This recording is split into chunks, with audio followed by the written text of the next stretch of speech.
Bartholomew Town is brought to you in part by the University of Rhode Island Online, Navigant Credit Union, the Audubon Society of Rhode Island, Newport Film, and Half Street Group. Bartholomew Town. All right, everybody, good morning here on what is certainly a moment of trepidation.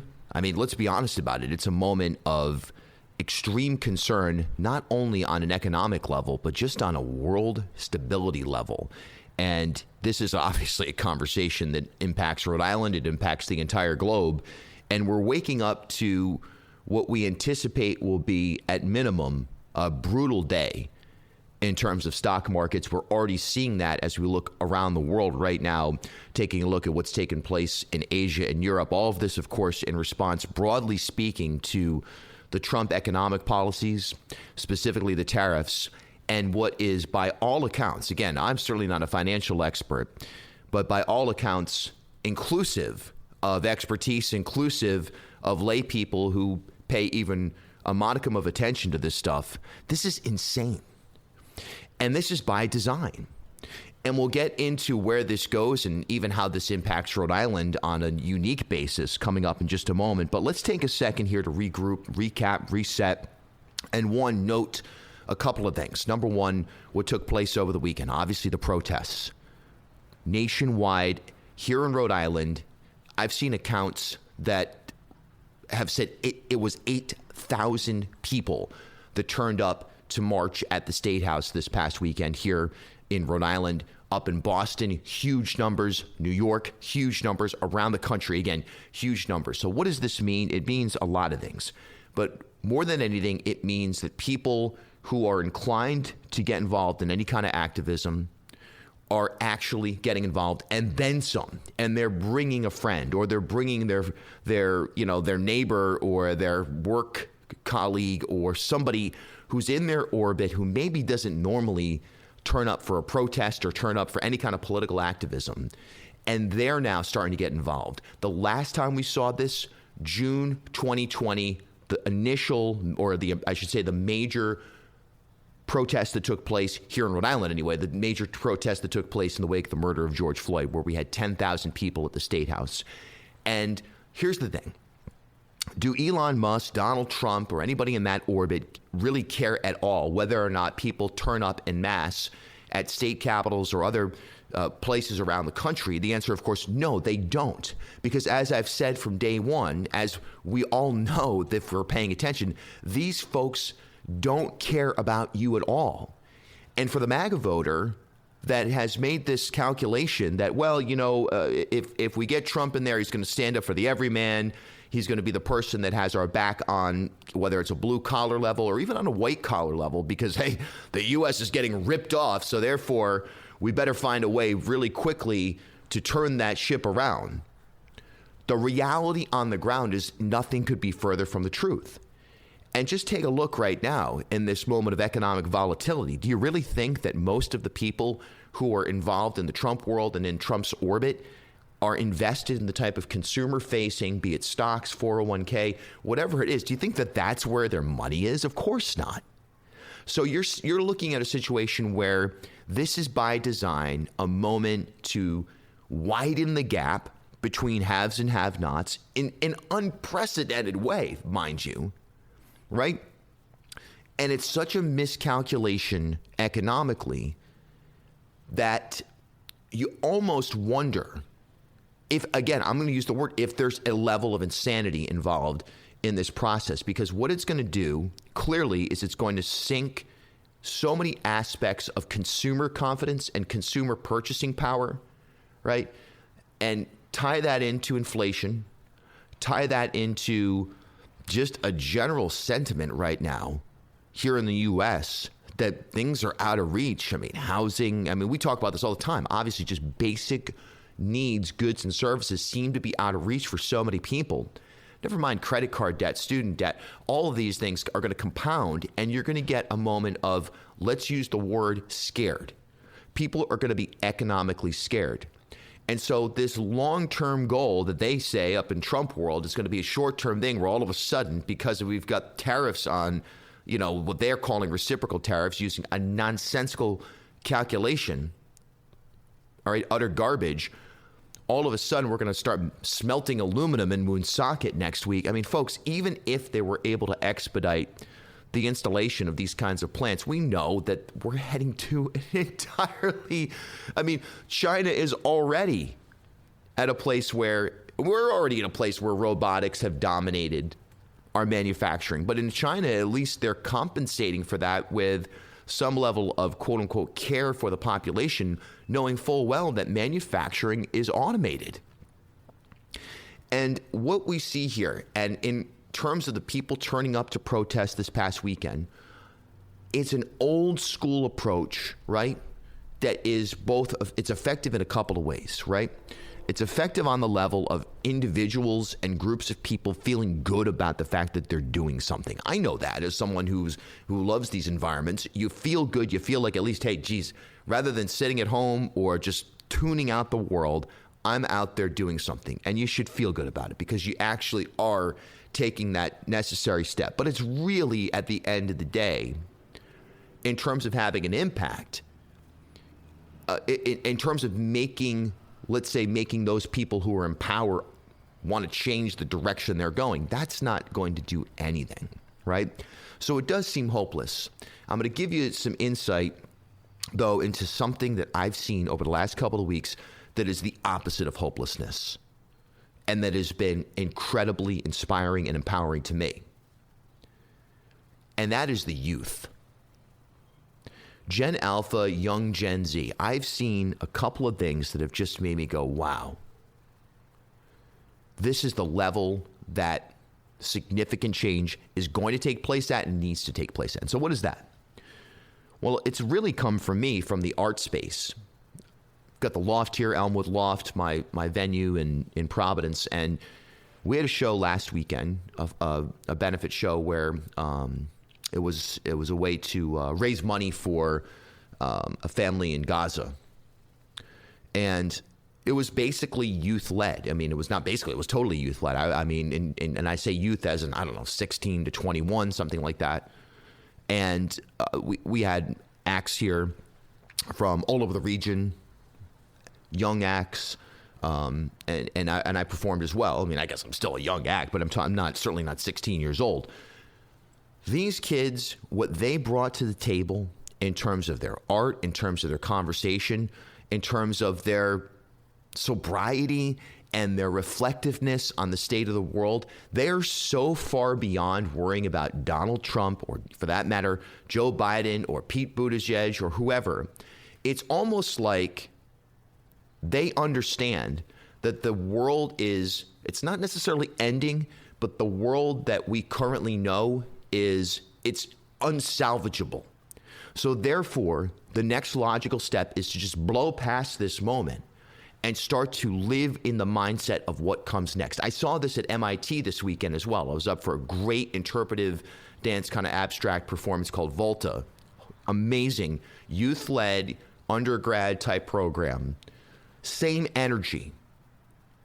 And in talking with kids and in talking with teachers who are, have that sort of relationship where they're able to get a little bit more abstract or a little bit more, behind the scenes conversation with their students, those kinds of teachers, right? The great teachers that are able to go that next level and really contextualize things. And what they've told me is they're hearing a very similar type of sentiment, that there's a youth understanding that what's happening right now, it's economic. I mean, the culture war stuff is just laugh out loud garbage to them. They can't even imagine this as being something that's driving voting decisions or world positioning. And they're just understanding that issues like climate change as a fact isn't even disputed. I mean, that's just like saying the sky is blue, but climate resiliency, right? Climate adjustments, but more than anything, knowing that, hey, the damage is done. We need to be resilient. We need to think about how our world changes as a result of this.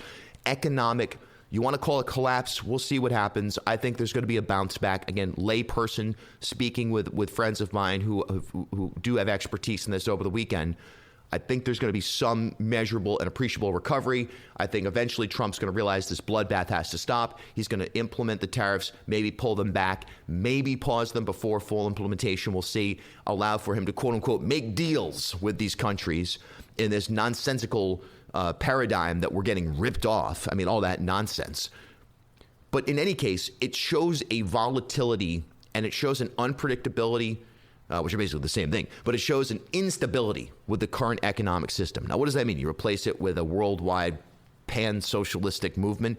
Not necessarily, but certainly depending on and working your whole life for a system that on one weekend can go belly up. And we as millennials, you as at any generation, boomers, Gen X, even the elder Gen Zs at this point have seen this volatility, of course, throughout a number of different phases. For many of us, we think of 2008, 2009. And one key thing about 2008, 2009, I was working in New York. I was working, actually, believe it or not, at a hedge fund at the moment as an assistant. I wasn't trading anything, certainly not that level. But I had this job there. And when when the recession happened and when things went belly up, not only did the CEO of that hedge fund have legal issues. I think he was arrested on the spot or something like that right after I left. But my job just went away. So basically, lost my job and never came back because automation via smartphones made it so that a guy who was kind of a coordinator of, the day-to-day lives of a, kind of like a support staff type of person, fresh out of college, I didn't need that. And those types of changes, we've seen those over the years more and more and more. Well, now it's at hyper speed. So what am I seeing in youth, particularly in the space that I'm in, which is the arts, music, and I guess you could call it design space? Like I said, I'm seeing a notion of we're not going to change the system. You guys are out there protesting. Thank you so much. Thank you for putting yourselves on the line. If you are, to an extent, right? We all know that there are different versions of protests, and we all know that a group of let's phrase it, white folks marching is going to look a lot different than what we saw after the Jamal Gonzalez incident here in Providence. Jamal Gonzalez, he who was riding a moped and was driven into a stop sign that basically smashed into his head in a pursuit by Providence police. There was uproar there, of course. And those protests looked a lot different. You're still putting yourself on the line, though. It doesn't matter what age, race, gender you are. If you're out there marching, if you're out there doing anything, you're taking a risk. And I think that that's important to note. But reshaping the world and reimagining the world in this context, that's what I'm feeling myself. That's what I'm seeing Gen Z start to do, younger Gen Zs and Gen Alpha. And it's a lot different than protest because it's almost accepting fate. Now, you could call it doomsday. You could call it, hey, this is, kind of is it a mature view? Whatever. You can call it whatever you like. What I'm telling you, though, is what I really feel I'm seeing is we're in a moment where we need to elevate youth to the front of the line, not only in terms of our strategies for protests, but also in terms of as many leadership positions as we can, because this adopted worldview in tandem with an understanding of technology is closer to what we need to get through this moment than sort of the old school, hey, if we protest enough, if we rattle the cage enough, we'll strike fear into leadership and they will pivot back towards something that we're more familiar with. What we're familiar with is not going to come back.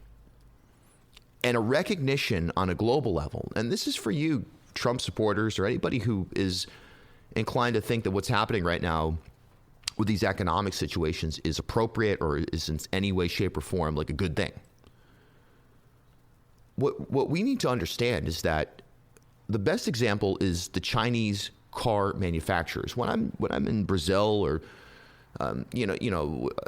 outside the country, but I use the Brazil example particularly because I've spent the most amount of time there, and this is where I really start to notice this. But you see these vehicles, and they're branded. They're not Ford, they're not Honda, they're not Mercedes. They're like brands you never heard of before in the U.S. And you're like, what the hell is this? Of these cars driving around and, in people's driveways or whatever. I start to look into them, and over the years, they become more and more commonplace. And these are Chinese manufactured vehicles that oftentimes are electric, fully electric, and they are better, cheaper, and more popular than American car models. Of course, we don't have actual free trade here in the U.S. because you never even heard of these brands here. We pump money into our own automotive sector. They usually turn those dollars into stock buybacks. It's not like they invest in technology and research and development and things like that. But in other words, the global picture has changed so much so that in sectors like automotives, the U.S. is certainly not the dominant player. And that is both in terms of a practical sense, but also in terms of a futuristic sense with research and development. The rest of the world is not looking at the same economic orbit as it had been for many years. We're way past the point of Thomas Friedman, the world is flat in 2000. We're into a completely new era. It's one of a technology-driven, this is all basic stuff, but it's a technology-driven era, and it's a flattened era in terms of the spheres of influence. And what we're seeing here with this contrast is you've got a desperate move by people like Trump and people in his orbit to try to literally save the olden days, make America great again. It's right there in the branding. Literally step in front and say, no, we can't allow the world to move in this direction away from American exceptionalism and away from the economic sphere that we've created or that we've participated in that has allowed us to elevate our wealth and our position in this unbelievable, unprecedented way. We need to take control and stop this train. And then you've got the youth that are saying, well, that train's way gone. Are you crazy? Do you not see this? Like, you don't realize where we're at, and what you're trying to save is impossible. And then everybody else is kind of in the middle, like, well, we know what's happening with the culture war stuff is obviously wrong. I mean, it's garbage. We know what's happening with the economic picture is obviously wrong because we're seeing the consumer-facing banking and financial sector basically collapse in front of us in tandem with just an environment that has already been extremely difficult to function in for the average everyday person. Again, housing, cost of food, cost of transportation, so on and so forth. And so the protesting that takes place over the weekend is sort of saying, well, hands off, stop what you're doing, Trump. But what doesn't happen is that next logical step. Well, hands off, here's what needs to happen going forward.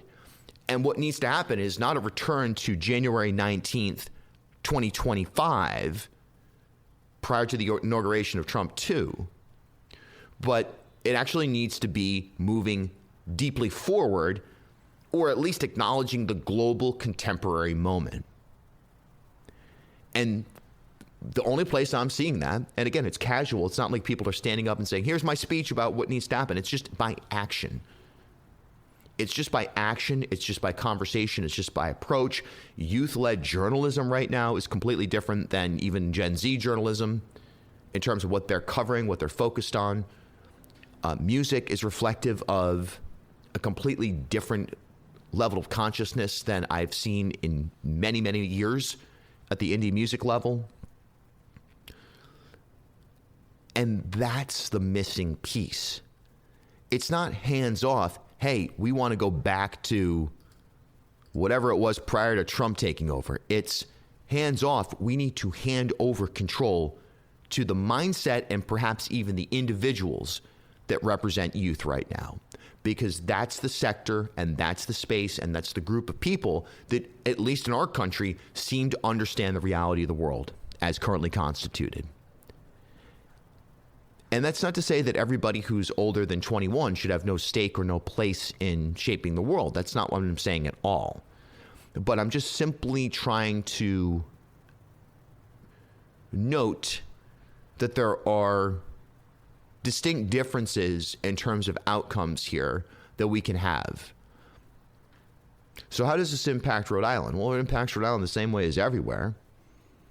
I mean, these funding cuts to our universities or the universities that happen to be located in Rhode Island, like Brown, are ridiculous. We have to watch out for our neighbors in terms of arbitrary deportations and visa suspensions and things of this sort, student visas in particular. But we're in a unique moment here. So, I'm gonna lay this out coming up in a little over a month. I'm going to be giving a keynote speech for Grow Smart Rhode Island. Yeah, Smart Growth Awards. I've been working on this with a lot of detail. I'm just going to offer ideas, maybe solutions, but concepts. And here's the thing. Here's what Rhode Island needs to do. The old saying, I don't know how old it is, but if you hear it enough, Rhode Island's always the first into a recession and the last out, right? So let's forget about recession. Now, how can you do that? It's, the practical implications of the functions of government, the functions of business are tied explicitly to the economic reality. Well, okay, that's true. But let's not even think in those terms. So here's how Rhode Island can be impacted by this moment. Recording this before the opening bell on Wall Street, which is, again, just one indicator of the economic picture, but it's a significant one. Monday, April 7th. Rhode Island can use this moment to be a leader in terms of recognition of what we need to do to build the society for the next 50 to 100 years. We have an opportunity, we have the footprint to virtually be the type of utopia, the type of dreamscape that very few places have the opportunity for. Bartholomew Town. Birds are disappearing from our landscape at a rapid pace. Over 1/3 of those breeding on Audubon Society of Rhode Island's wildlife refuges are in decline. Climate change has taken a toll on their migration, nesting, and food sources. While science is highlighting the problem, Audubon is working on real solutions with a plan to rapidly reduce their carbon emissions. The organization will be free of fossil fuels by 2030, with renewable energy powering Audubon's buildings, equipment, and vehicles. To shape our future, all of us must act. Learn more about repowering Audubon, their avian research, and how you can join their fight for climate resiliency. Visit asri.org/repower. Newport Film screens the latest critically acclaimed documentary films year-round across Rhode Island. Like a film festival, Newport Film often gets early access to films before they're available online or in the theaters. Stay up to date on their latest screening events at newportfilm.com or on Instagram @NewportFilm. Are you looking to advance in your career or explore a new field? The University of Rhode Island now offers a comprehensive portfolio of fully online programs designed to bring world-class education to you anytime, anywhere. Choose from a wide range of flexible, asynchronous programs in business and leadership, data, tech, and STEM, healthcare and pharmacy, marine and environmental science, and more. With expert faculty and innovative courses, you'll gain the skills and knowledge to thrive in today's competitive world. Are you ready to take the next step? Visit uri.edu/online and discover how URI Online can help you achieve your goals. URI Online, learn anywhere with us. Half Street Group brings a new generation's perspective to leadership communication, strategic public relations, and digital marketing. Half Street helps organizations and leaders take control of their own stories and manage their reputations. They get results for their clients by focusing on audience, message, and culture, and by leveraging their decade-long relationship with media and opinion leaders in the Ocean State and throughout New England. Join me and Half Street Group founder and president Mike Rea for a conversation every month about news of the day, the hottest media analysis, and a look behind the scenes at how impactful leaders drive conversations. Learn more at halfstreetgroup.com. As Rhode Island's first ever member-owned credit union, Navigant Credit Union has been a staple in the local business business community for more than 108 years. Today, Navigant is a $3.4 billion institution serving more than 136,000 members across 25 physical branch locations. But since its founding in 1915, the mission has never changed. Navigant Credit Union's team of financial professionals have remained committed to improving the financial well-being of the families, businesses, and communities they serve across Rhode Island. Learn more at navigantcu.org.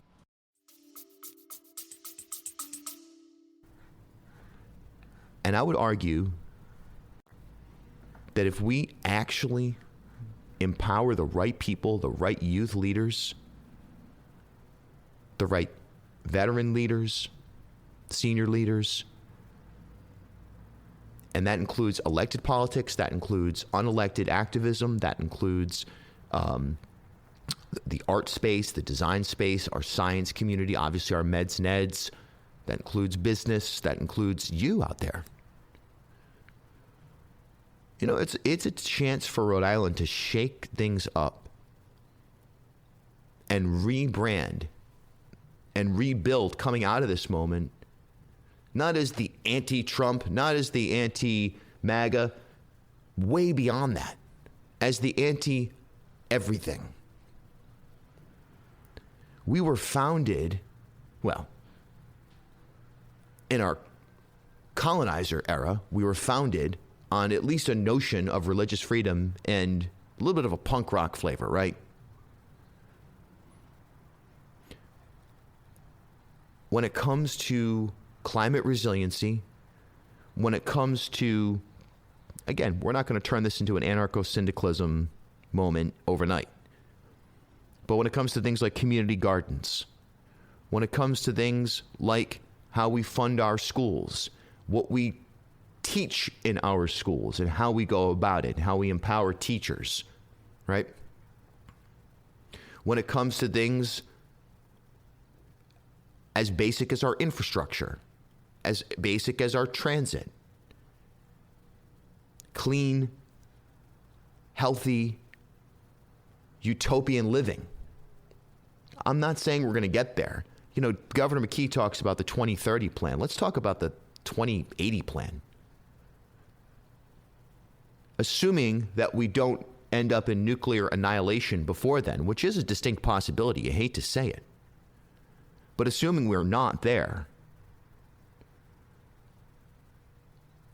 this is a moment for Rhode Island to be a global leader in reimagining what society looks like. And you know what? The youth are already thinking about it. They're already implementing it to a certain extent. So instead of dismissing, and again, youth, they've got a lot to learn. There are practical, literal implications to what's happening to people's 401ks. There's money required to rebuild infrastructure, and that money coming from the federal government may not be available.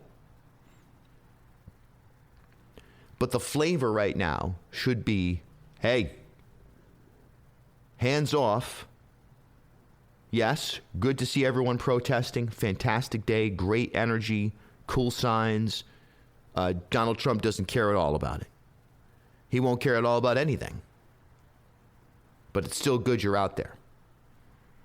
But now what? Organize, listen, reimagine everything that you currently know about the world, and fully adapt to the current contemporary global picture that we are living in, that most of the rest of the world, at least the quote-unquote free world, are engaged in. And Rhode Island has a unique opportunity. It's going to require a meshing of leadership from the governor's office down to the basement activist. It's going to require people who work in manufacturing of whatever's left of that industry, to people who work in new tech, ocean tech, you out there. But the challenge right now, as we go through what will certainly be a painful period, and already is a painful period. Don't scream and yell at MAGA people. I know it's easy to do that. I get caught up in it too. They're having this stupid, the Narragansett Republican Party announces that they're going to have a Tesla car show at the end of the month. I mean, please. You know what? Let this type of stupidity, this type of worship, you know what? At the end of the day, it really is just about self-identification and community for these folks. It couldn't be any more, right? But they're going to have this Tesla car show. It's going to be a parking lot. You know what it's going to be? It's going to be a bunch of men, like 12 or 17 men in MAGA stuff, walking around, you know, with their Teslas, sitting there, and let them do it. Who cares? That's not your battle anymore. That's not your front line. Your front line now is everybody who's keeping you stuck, treading water, and that includes aspects of the Democratic Party. And as a state here in Rhode Island, let's rethink everything. That's a broad statement. What the hell does that even mean? Well, we can start to figure that out if we put that conversation at the forefront and challenge your leaders on that. When we go into this next governor's race, that should be a question. How do you reimagine Rhode Island? Don't give me, by 5 years from now, we're going to have better scores on this standardized test or this, that. No. How do you reimagine Rhode Island? Really deeply, completely reimagine us as a global thought and productivity leader. We are positioned in a way that it's almost our destiny to do this. So now you work backwards. Let's fill out the ideas. I want to hear your ideas. bill@ripodcast.com. Or you can send a message if you're listening on Apple or Spotify right now. What are your ideas? How do we reimagine Rhode Island? And move beyond the fault line of MAGA versus everybody else, Trump versus everybody else. Like, let's catch up with the rest of the world, and then let's redefine it. A lot coming up this week. Light week last week here on the podcast. I was in the studio. I was making a new record. That'll be out soon. I'll have that information for you coming up soon, as well as the shows and stuff. Busy week this one, though. And we'll be on top. We're going to have expertise as we get a better picture of what's happening. Because we're not necessarily here to do day-to-day bounce through the news type of thing. Like I said, I think we're going to see an ugly day today, market-wise.